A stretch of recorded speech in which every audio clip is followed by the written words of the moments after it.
Standing face to face with a dragon is something no ordinary mortal should ever have to do. But you're not ordinary, you're a dragoon, and fighting dragons is what you do.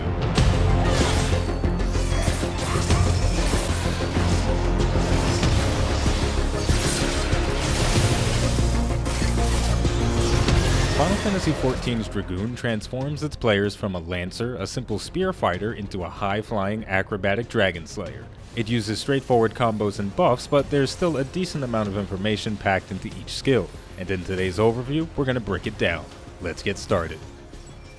The Dragoon goes through a lot of evolutions as it levels up, but we're going to focus on the job's completed level 80 kit. Unlike the other melee damage dealers in the game that use a 1-2-3 combo, the Dragoon uses a 1-2-3-4-5 combo. It has one combo starter, True Thrust, that branches into two strings, one of which is used for applying a damage buff to yourself and a damage over time effect to the enemy, while the other combo string is used for raw damage. At level 80, you alternate between these two strings. At lower levels, the Dragoon uses a 1-2-3 combo like the other melee damage dealers in the game, but upon unlocking the level 54 ability Blood of the Dragon and Lance Mastery at level 64, that's where the 5 hits come into play. Blood of the Dragon increases the damage of the abilities Jump and Spine Shatter Dive by 30% and allows the strengthening of your gaze. We'll talk about all of that later. Blood of the Dragon also grants you access to the 4th and 5th hits of your combo, Fang and Claw and Wheeling Thrust. Upon successfully comboing the weapon skill Full Thrust, you can follow up with Fang and Claw, then Wheeling Thrust, and upon successfully comboing the weapon skill Chaos Thrust, you can follow up with Wheeling Thrust, then Fang and Claw. At level 76, the Dragoon unlocks another trait, Lance Mastery 2, which grants access to an upgraded version of your combo starter called Raiden Thrust. This upgraded combo starter becomes available if you successfully land the position requirements on the 5th hit of your combo, which is either Fang and Claw from the side or Wheeling Thrust from the rear. With that in mind, successfully landing all of your position requirements on the Dragoon is very important to keeping your damage output high. So be sure to use the roll action True North if you think you're going to miss your position bonus, or if it's not practical for you to move to land it. Now that you know about your combos, let's take a step back and revisit Blood of the Dragon. This is the Dragoon's job-specific resource.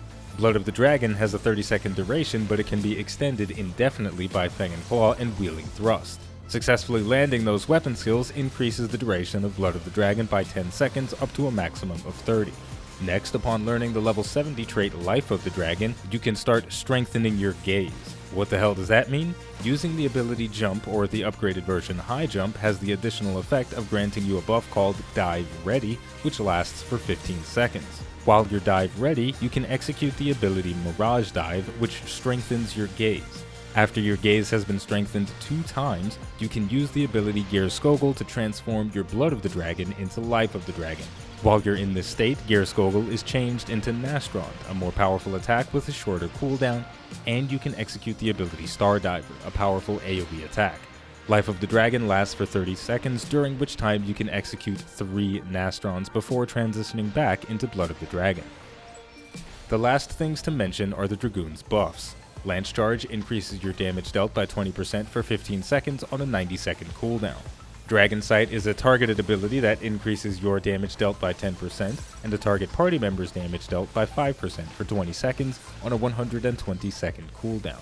Battle Litany increases the crit chance of you and all nearby allies by 10% for 20 seconds on a 180-second cooldown. And finally, Life Surge guarantees that your next hit will deal critical damage and heal you for a portion of the damage dealt. This has a 45-second cooldown and should always be used before executing Full Thrust. The last ability to talk about is Elusive Jump. Unlocked at level 35, Elusive Jump sends you backwards 15 meters. It's good for avoiding enemy attacks or closing a gap depending on the direction you're facing. Believe it or not, now you know everything you need to play the Dragoon, but knowing these mechanics doesn't paint a complete picture of how to use everything to its fullest. The main challenge for the Dragoon comes from keeping all these abilities and weapon skills lined up correctly, so let's look at them all together. Like I said at the start, your 2 combo strings are alternated between, but you always start with the string that applies the damage buff from Disembowel and the damage over time effect from Chaos Thrust. Before using Chaos Thrust, check to see which buffs you have available. Chaos Thrust is your highest potency weapon skill because of the damage over time effect, so make sure you turn your buffs on before executing it. You can also try to keep the activation of your off-global cooldown abilities Jump, Mirage Dive, Gear Spine Shadow Dive, and Dragonfire Dive lined up with your buffs as well. Once you're finished with your buff and damage over time combo and you start your raw damage combo, check to see if Life Surge is ready. If it is, get ready to activate it before executing full thrust for a guaranteed crit. From there, watch the cooldowns of Jump and Gear.